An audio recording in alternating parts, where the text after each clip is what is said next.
So guys, for the first step, you want to get into this screen. Now to get here, you want to turn off your computer from the power button and then turn it back on again. As soon as it turns on, you want to turn it off again and then turn it back on again. You want to repeat this 3 times. So you want to turn off your computer from the power button and then turn it back on again. As soon as it turns on, you want to turn it off again and then turn it back on again. You want to repeat this 3 times, and then on the 4th time, when you turn your computer on again, it will then take you into this screen.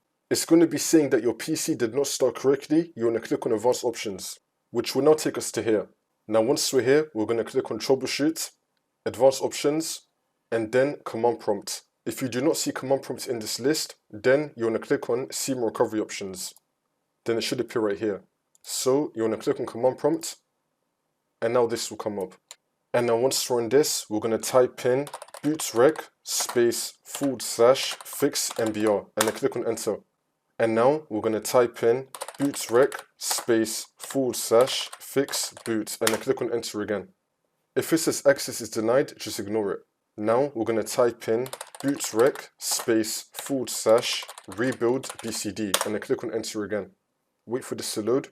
And now once that's been done, for the last command, we're going to type in sfc /scan now and then click on Enter again.